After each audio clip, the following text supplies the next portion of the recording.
Chapter 423, Unexpected Encounter. Franca chuckled at Jenna's complaint and replied, "That's typical. As long as you master the acting method, progress comes quickly before reaching the mid-sequences.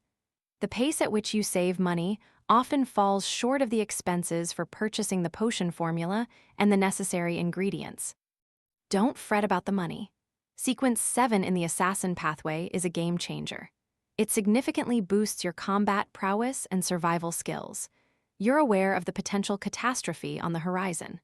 Only by becoming a witch and wielding the arrow of the bloodthirsty will you stand a chance at survival and protecting the people you care about."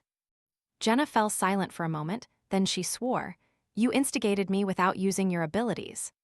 "Haha, it's just the way things are. I'll share the witch potion formula with you now."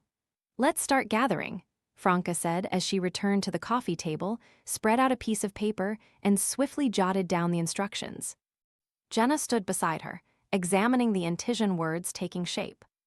Meanwhile, Jenna silently tallied her debts. "Including the purifier reward and the earnings from my underground singing, I've saved nearly 10,000 Verl d'Or. According to Franca and Seal, a Sequence 7 potion formula can go for between 30,000 and 40,000 Verl d'Or, depending on its rarity. At the very least, I owe Franca another 30,000 Verl d'Or, bringing the total to 60,000. Even if I sell the arrow of the bloodthirsty, I won't be able to make up for it. In the future, I'll have to purchase various ingredients for the witch potion, costing me over 30,000 Verl d'Or, damn it. It's no wonder why so many Beyonders at those mysticism gatherings seem strapped for cash and penny pinching." The more Jenna calculated, the more her head throbbed. If it weren't for the potion's tangible transformation and the clear, visible abilities it grants, she would have suspected she'd fallen into a scam. Why did her debts keep increasing as she worked harder? In the past, her whole family had often felt hopeless when dealing with a debt of a few thousand Verl d'Or. But now, she owed Franca 60,000, and there was no end in sight. Even with her cash and assets, she still fell short by 10,000 Verl d'Or.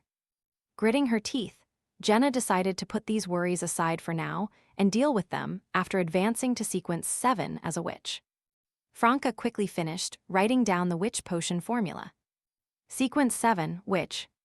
Main ingredient: every drop of an abyss demonic fish's blood and an agate peacock's egg. Supplementary ingredients: 80 ml of purified water, 5 drops of jimsonweed juice, 3 scales of a shadow lizard, and 10 drops of daffodil juice. She handed the paper with the formula to Jenna and added in thought, "Avoid gathering these materials at the mysticism gathering we attend. Acquire them from the gathering you discovered and joined, as well as from the purifiers. Oh, ask Seal for assistance too." Franca was still in the demoness sex assessment period and worried about potential spies from the secret organization in the mysticism gatherings. If participants gathered the ingredients for the witch potion, it could raise suspicions. In contrast, the purifiers were a more secure source of these ingredients, given their history of dealing with demonesses. They definitely had the corresponding characteristics in reserve. Of course, Franca would also help inquire and gather information at the Curly-Haired Baboons Research Society, but she couldn't inform Jenna about it. All right, Jenna Ruaz well aware of the demoness sex hostility toward wild assassins like her. As Jenna memorized the witch potion formula, Franca inquired with concern, "Has your brother left Trier?" Recognizing that the heretics were oddly quiet, and them receiving confirmation from a major arcana card holder, Lumion and Franca had suggested that Jenna and her brother Julian relocate from Trier to another city in Intis for 6 months to monitor the situation. Jenna had insisted on staying to spend time with her comrades and had promised to advance her sequence quickly. This was the primary reason she had accepted Franca's gift without hesitation. As for her brother Julian, Jenna genuinely wanted to keep him away from another mysticism disaster. She wanted him to live a safe and happy life, and she had been busy instigating him to leave Trier. Jenna couldn't help but smile. "I went to Port Le Sueur last weekend." Port Le Sueur, situated at the estuary of the Esrenzo River, was one of Trier's primary ports for shipping goods out to sea. Franca was surprised and pleased for her friend. "Did you manage to instigate that stubborn fellow?" Without divulging the truth, Jenna shook her head and said, "No, I shifted my instigation efforts to a different target. I discovered that the shipyard where Julian works has a branch in Port LeSueur, so I used my instigation ability to convince their supervisor to propose a 6-month technical exchange program between the factories. I also paid to include Julian in the list. I only digested the potion after successfully instigating this. Dogshit, no matter what I told Julian, he refused to listen. He even reneged on his word the next day after the instigation. As soon as his supervisor issued the order, he started packing."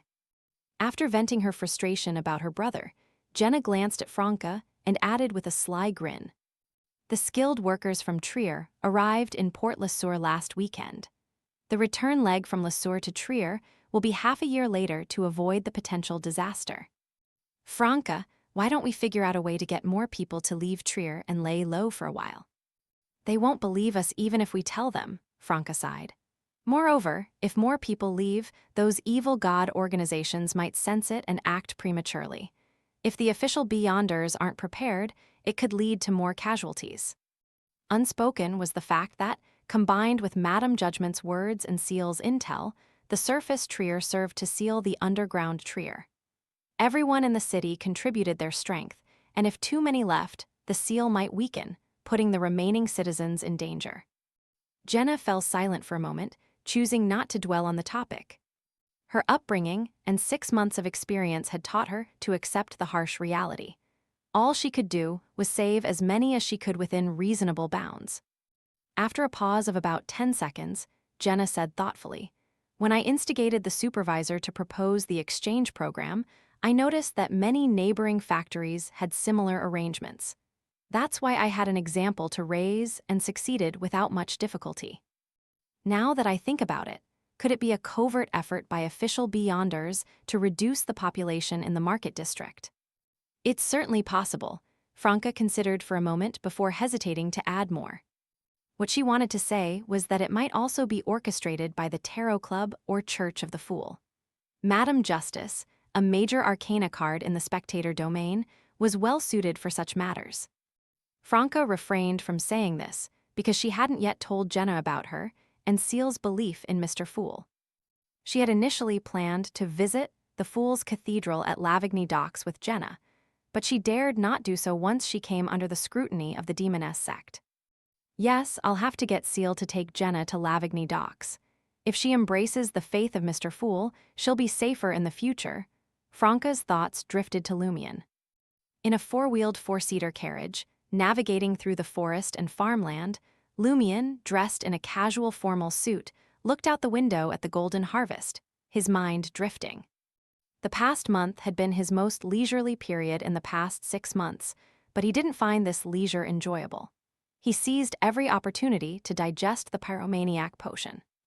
This included visits to the large morgue in the Island District to help cremate corpses, bury abandoned large-sized trash, venturing underground to use flames to intimidate passing smuggling teams, successfully securing insurance compensation for small distressed merchants through fires, tracking down and incinerating a few wanted criminals, and igniting a desire among many to leave Trier and explore opportunities in neighboring cities.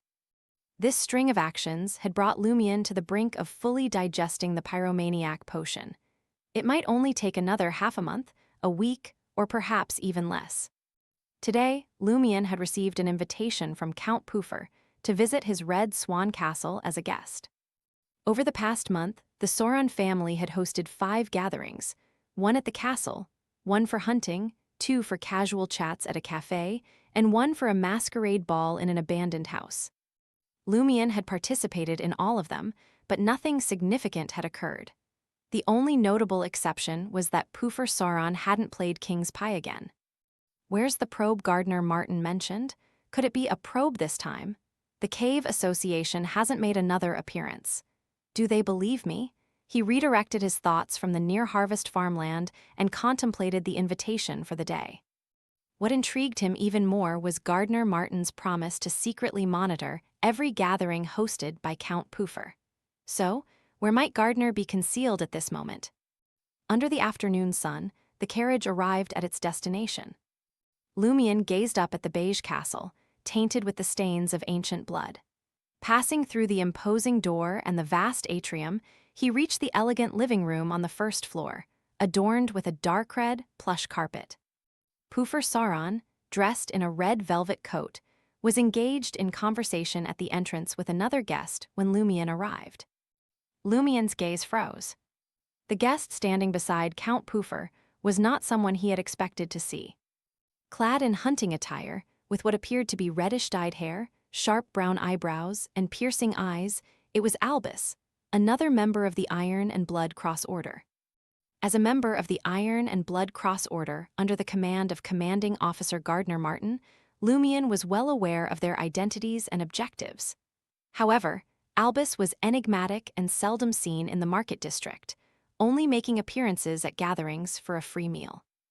"Who is this?" Lumion didn't conceal his confusion. "Is he here to assist me in completing my mission?" Pufur Saran introduced with a smile, "A new friend. He'll be joining us at our gatherings more frequently." At this point, Pufur turned to Albus, whose expression appeared rather unlikable, maintaining his smile. "His full name is Albus Medici,"